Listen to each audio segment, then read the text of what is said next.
Transitando por la Ruta 7, a poco más de 140 kilómetros de la capital del país, un par de construcciones sobresalen en el paisaje de un pueblo tranquilo del departamento de Florida.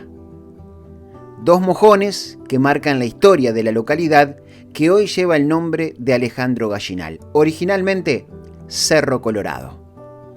Un carrillón con su conjunto de campanas en perfecto funcionamiento y un tanque de agua únicos en el país, que se volvieron símbolos e identidad de la comunidad y que nos muestran cómo siglos pasados algunas personas eran capaces de dejar legados culturales para siempre.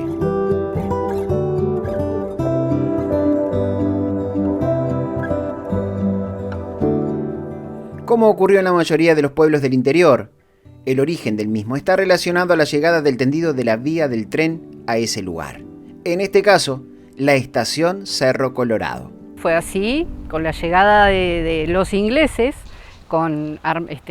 que venían armando toda la ruta del tren, establecieron acá esta estación, que la estación se llama Cerro Colorado, porque ellos vieron un cerro que tenía, ¿no?, las tierras coloradas. Esto fue por mayo de 1891 y bueno, al establecerse la estación Cerro Colorado, obviamente la gente se empezó a juntar, comercios, pulperías primero, y después, bueno, casitas, rancheríos, ¿no?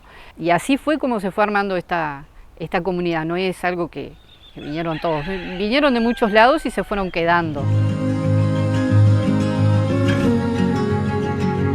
El pueblo lleva el nombre oficial de Alejandro Gallinal, porque fue quien donó las tierras para poblar el lugar. A mediados del siglo XX, luego de su fallecimiento, fue que su hijo Alberto Gallinal realizó una serie de obras que generaron un complejo edilicio impresionante para la época, dentro de lo que se destaca el carrillón, mandado a construir en aquel momento en Holanda. Ese complejo edilicio que bueno, es Patrimonio Histórico Nacional, fue nombrado hace pocos años, que él lo hizo él, lo pensó él, lo planificó él y en realidad después lo donó, en este caso a la Intendencia, al Consejo Departamental, para que fuera utilizado. Él siempre quiso que fuera un lugar de cultura, una casa de cultura. Hay oficinas, está la Junta Local, está el Correo, pero él también, el pensamiento de él era la cultura, la educación. Entonces, bueno, hoy por hoy, además del museo que tenemos ahí, tenemos el anexo de UTU, que anteriormente fue Casa de la Cultura, fue Centromec, era un lugar donde se reunía la gente y bueno, creo que más o menos el pensamiento de él todavía sigue, o por lo menos intentamos que siga. Este edificio con su conjunto de campanas fue declarado Patrimonio Histórico Cultural en nuestro país. Y su valor no solo está en la antigüedad, sino en que aún hoy sigue funcionando. Estos carrillones eran diseñados en Europa y por tener tantas campanas, además de indicar la hora, pueden hacer sonar diferentes melodías musicales. Para que el campanario de Cerro Colorado siga sonando como desde que se lo inauguró en la década del 60 del siglo pasado, viene siendo fundamental el trabajo de un vecino del pueblo, que sin ser experto en el tema, logró encariñarse con el lugar y transformarse en su restaurador.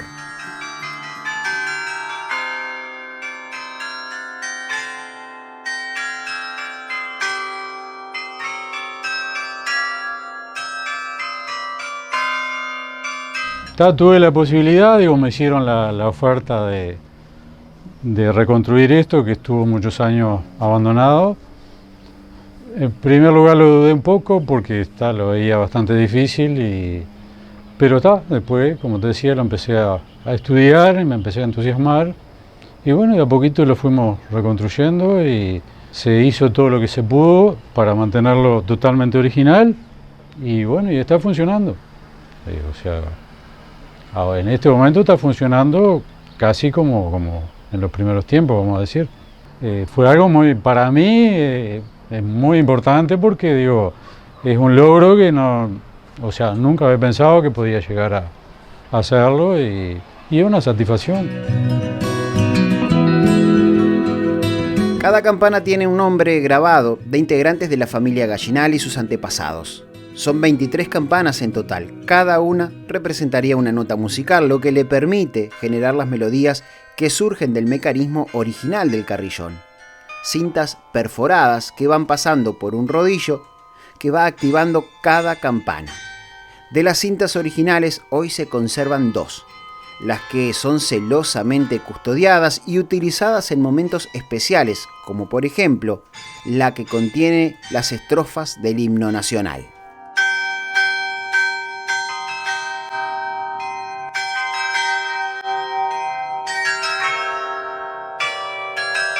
Habían varias melodías. En este momento, esas originales son esas 2 cintas que van quedando. Y después tengo un par de copias que se hicieron hace muchos años y que a veces son las que se usan para algún momento, alguna demostración o algo. Pero lo que queda es eso. Cuenta la historia que cuando Alberto Gallinal fue a la fábrica a buscar justamente esto que había mandado a construir en Europa, lo esperaron en la fábrica y lo recibieron haciendo sonar este mismo carrillón con las estrofas del himno nacional, lo que le provocó una profunda emoción a él y a la esposa que lo estaba acompañando en ese momento. La verdad que no es para menos, porque verlo acá puede parecer un monumento más, un conjunto de campanas, pero para él, que lo había pensado, lo había ideado, fue algo muy importante. Y fue en la década del 60 que vinieron desde Holanda 2 ingenieros que estuvieron 1 mes y medio en la estancia de don Alberto, que era el que les pagaba el sueldo, los que los traían, los llevaban, para instalar el carillón que tiene 23 campanas. La otra anécdota que él nos contó, que me llamó poderosamente la atención, fue que cuando fue a recibir el carillón, le dijeron que tenía que estar un día a las 10 de la mañana. Él siempre era muy puntual, llegó 10 menos 10. A las 10 de la mañana le dijeron, bueno, señor Gallinal, puede pasar. Él estaba con Vira, su esposa, que se llamaba Elvira. Esto en Europa. En Holanda. Y cuando pasa le ponen el himno nacional uruguayo con las campanas. Dice que quedó tan, no sé si desubicado, duro, ¿qué? Dice, pero estábamos bien del corazón con Vira porque ninguno de los 2 nos pasó nada. Eso nos contaba.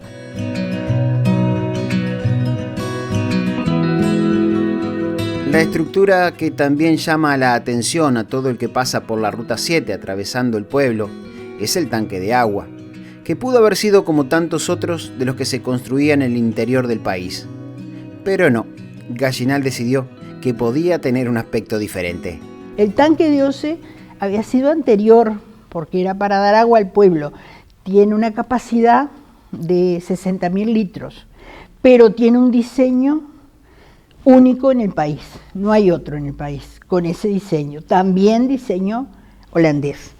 Bueno, y detrás él hizo construir el Teatro de Verano, que funcionaba de diciembre a marzo.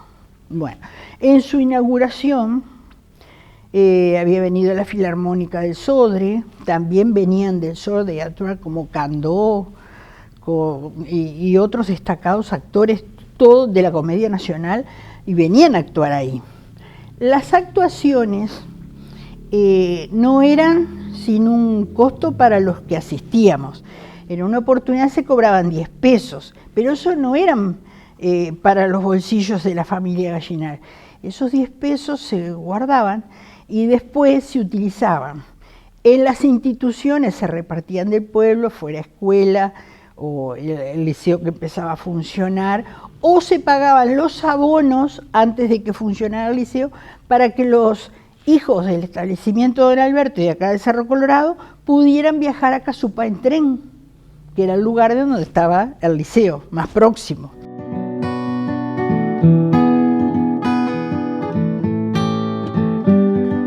Bueno, y este lugar tuvo una historia un poco trágica también vinculada a la inauguración, y es Es esa historia que termina dándole nombre al lugar y que surge a raíz de que el día que lo estaban inaugurando, una presentación artística muy importante, uno de los artistas que estaba desarrollando su actuación era un barítono muy importante del momento, que lamentablemente se descompensó en ese momento y falleció en esa misma jornada. Quienes asistieron al evento no se dieron cuenta porque la orquesta siguió tocando, el show continuó, más allá de que las personas asistieron a quien se había desvanecido encima del piano que estaba tocando, y bueno, se enteraron después, posteriormente, que había fallecido. En la inauguración estaba la Orquesta Filarmónica y había un barítono muy famoso y era Víctor Damiani, y estaba en la actuación de Víctor Damiani y el señor cae sobre el piano. Bueno, entra su familia, la familia de Gallinal, el doctor Charlone, que en plena actuación, ¿no? En plena actuación. Bueno, lo sacaron, lo llevaron, pero la actuación continuó. Eso sí que el espectáculo debe continuar. Claro, la gente ahí sabía que se había desmayado quizás, pero no sabía la gravedad de la situación. Claro, pero cuando salimos nos enteramos que el señor había fallecido. Por eso, al año siguiente, en la misma fecha, se hace una nueva actuación también de la Filarmónica y todo, y es nombrado, o decir, bautizado el teatro con el nombre de Víctor Damiani.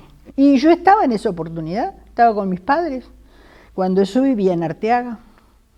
En ese momento tenía 11 años.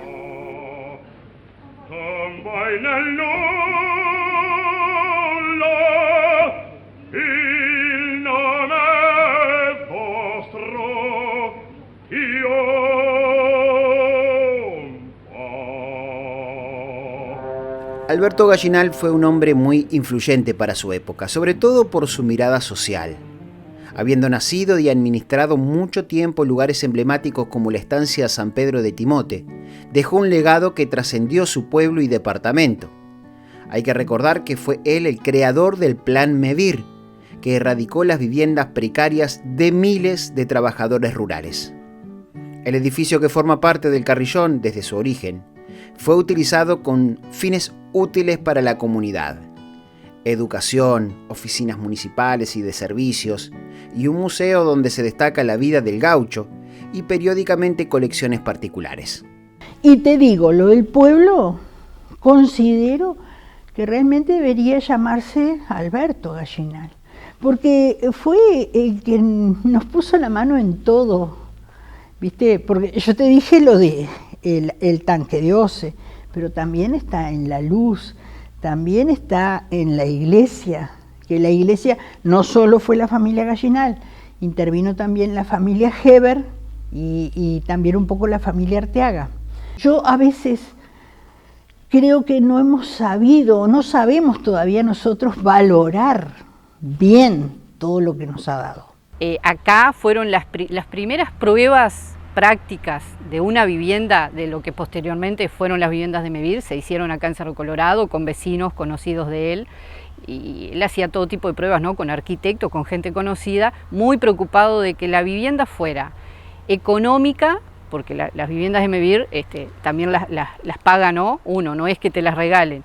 Que fuera económica, pero que tuviera lo necesario para vivir dignamente. Él siempre tenía una frase que decía: la vivienda para ver llover desde adentro, porque él, es una frase textual de él, porque él estaba muy preocupado con sus empleados, ¿no? En la estancia, vivían en ranchos, se les llovían, obviamente.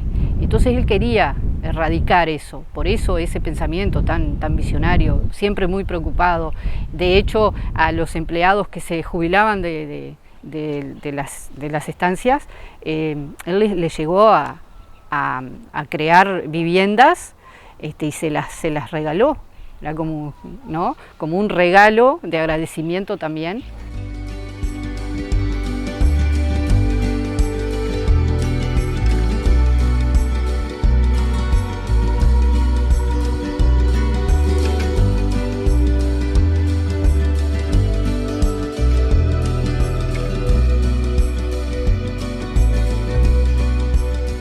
En el interior del departamento de Florida, un pueblo, sobre una ruta nacional, exhibe orgullosamente sus monumentos a todo el que pasa por allí.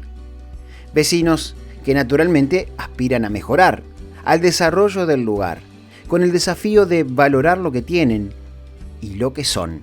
A veces a uno le cuesta porque estás todos los días, la costumbre, ¿no? Y a veces no valoramos lo que tenemos. Hasta que viene alguien de afuera o alguien de otro lado y nos dice, pero ustedes tienen muchísimo para mostrar y no nos damos cuenta, es cierto, pero igual el legado que nos dejó, en este caso, el doctor Alberto Gallinal, es mucho, siempre traía cosas nuevas, innovaciones, un visionario, como decíamos, un visionario, porque él siempre que encontraba algo diferente en otro país, bueno, lo incorporaba a la comunidad, muy preocupado siempre por la comunidad. El Carrillón es un ícono de esta zona, del pueblo, bueno, te diría que de todo el Uruguay, ¿no? Porque es único acá en Uruguay. Creo que en el mundo en sí son muy poquitos los carrillones que existen, y funcionando como está funcionando. O sea que en este momento está funcionando, digo, no sé los demás, pero son piezas muy antiguas y digo que no van a volver a hacerse, o sea, si no se mantienen, se van a perder. Cerro Colorado o Alejandro Gallinal. Es un lugar donde la historia sigue presente en sus monumentos, en su campanario y en la gente que los cuida.